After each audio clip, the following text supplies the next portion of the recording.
Pistons fans, let's talk. Let's talk about a sign and trade. Let's do a sign and trade with Boston. Of course, you may have to add some fillers and so forth to make the contract match. I'm willing to trade Stewart, Beef Stew, for Grant Williams. Now, Grant Williams is what it's the they say it's the evolution of Stewart. It's like the reverse effect. What Stewart can do for Boston is what Grant Williams could do for the Pistons. What I mean, they're two different types of players. Yet, what Boston is missing is that Kendrick Perkins type guy. And that's what Stewart brings.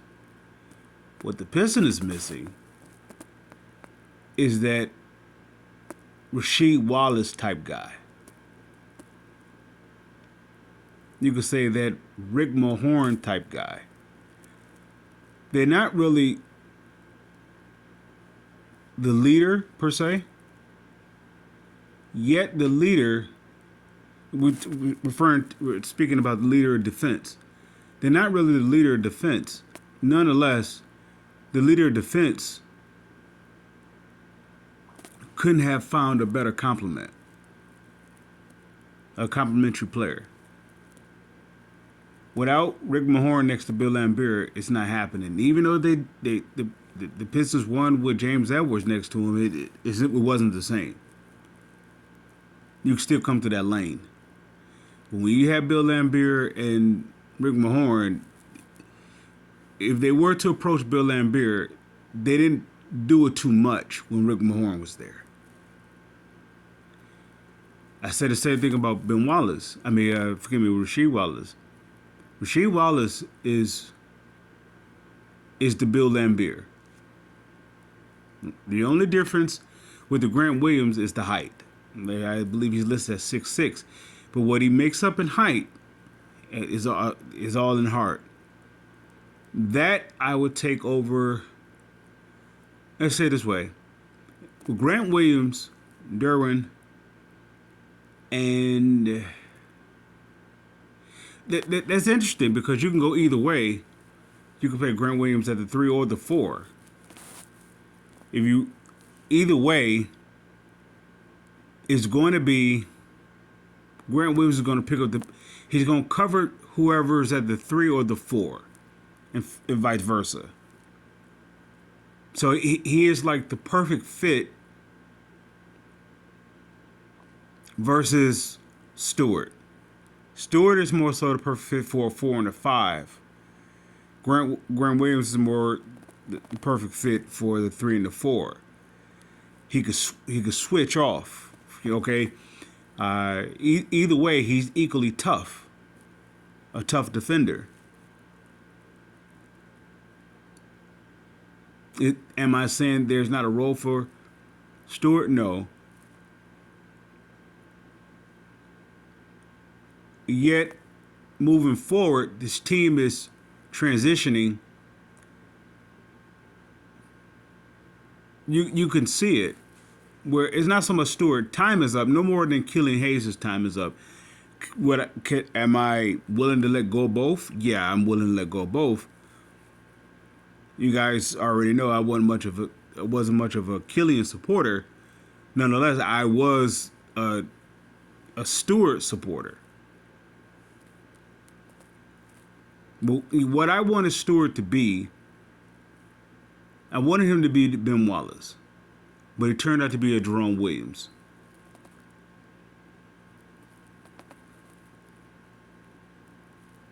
Remember how Dennis Rodman was like this the guy here, and so I won't say they was looking for the next Dennis Rodman. Yet they went after Doug Collins, went after Jerome Williams, and when they brought him here, he was tenacious. He had a little thing where he would get at you, but not like Dennis. So it's a drop off you know, nonetheless. So that's how like Stewart is. Stewart is like, you know, that Max Seal type guy. Max Seal, I thought he was going to be the Ben Wallace following his steps, and you know that fell off. So, and I want to say Stewart is an upgrade over Max Seal.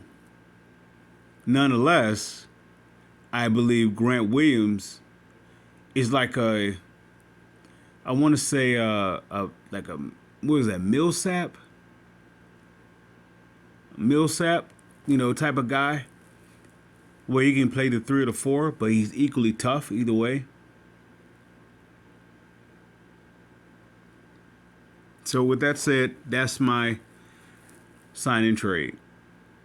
I don't know about the numbers or how they will make it work, but I would be willing to part with Stewart for Grant Williams. Next to either way you want to do it. If you want to go Derwin, any other big, and Grant at the 3, or you can go Bojan at the 3, Grant at the 4. It's a small lineup. Nonetheless, it will be tough to defend. While you're watching that backcourt, you're focused on the mismatch with Bojan. Yet you're not you're not considering the weak side help or the help that you're going to get from for the likes of the 4 and the 5 spot. So it depends on what their vision is for Wiseman, and I'm willing to go on the record once again. Wiseman will take the next step leap. And he would jump. I'm saying he's going to get you 18. He's going to get you 15 to 18 a game. I want to stretch it to 15 to 20. He's going to vastly improve for several reasons. Now, I want to say his contract is, you know, on the line as well, but at the same time, he's settled. He's not a guy that has to prove himself to be something he's not. He can just actually just play, and the feel of the game is coming to him. At the same time, he has a locker room that gives him that much of a boost. Like he's one of the, he's not an outsider in comparison like he was with Golden State.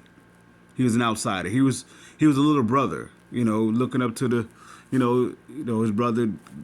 They, doing all the, getting all the applause and all the recognition.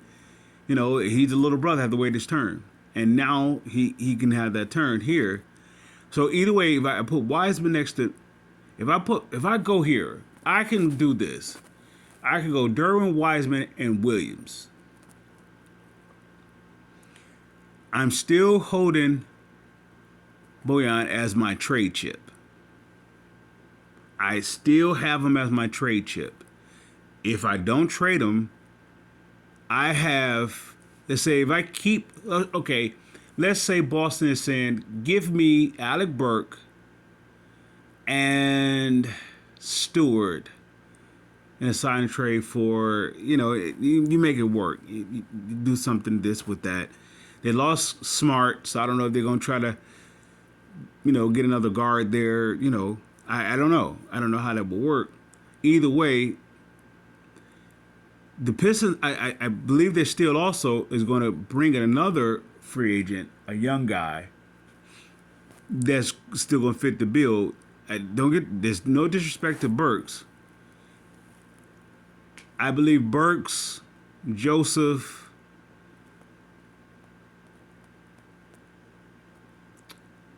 Magruder, those players, they did their job here. They did their job. They established, like they say, taking the edges off. You make as the Pistons making a growth, as the Pistons making or forming their identity. They roughed off the edges. They in other words, while the Pistons was buying time to get to this point, they was definitely filling the gap. It's sort of like they was Dwayne Casey's, like he needed those guys. Not saying that because Casey's not there, because Casey still is there, is that what was Casey, what he did, the players can build off of that now. Burks is a great guy, and I imagine Joseph and as well as Çrd, they all were good locker room guys. So that would be good for the youth. But at the same time, I almost want to say the youth is not so much youth, even though they are extremely young. They are extremely mature. The environment is a different deal. It is everything. It's not, if I may say this, the Pistons environment is totally different than any other Detroit sports team environment. I will put it against any Detroit team. What I mean by that, regardless if the Pistons are winning or losing, the environment is always tough. And if they lose their way of being tough, they're finding their way getting back to being tough. Every other, I don't know what to say about the likes of, the Tigers or the Red Wings, and definitely not the Lions. They don't have much of a staple. I don't know. They have a lot of hoopla, a lot of, but the Pistons is just tough. That goes back to how they started with, the Isaiah Thomas, the Bill Laimbeer, the Chuck Daly, Jack McCloskey, and Bill Davison willing to be like this, I don't know, this pioneer, and do this thing. And it developed to this point. It's a tradition now.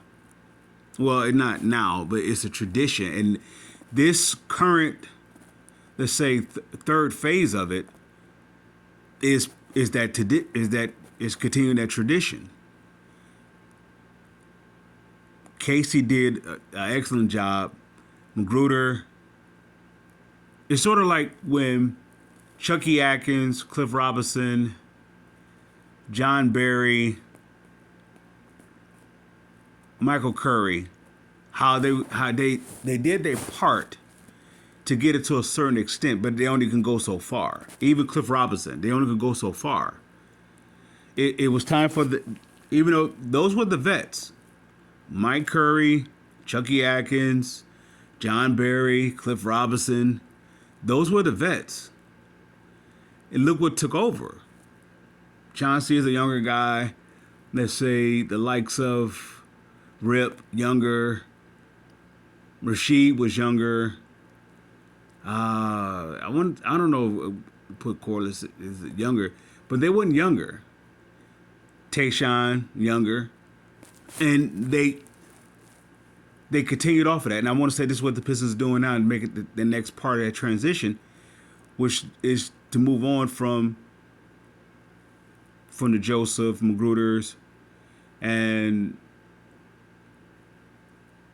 that I'm sure I'm missing somebody, maybe even Burks. Those guys are great in the locker room, but I believe this locker room is not going to take a step back.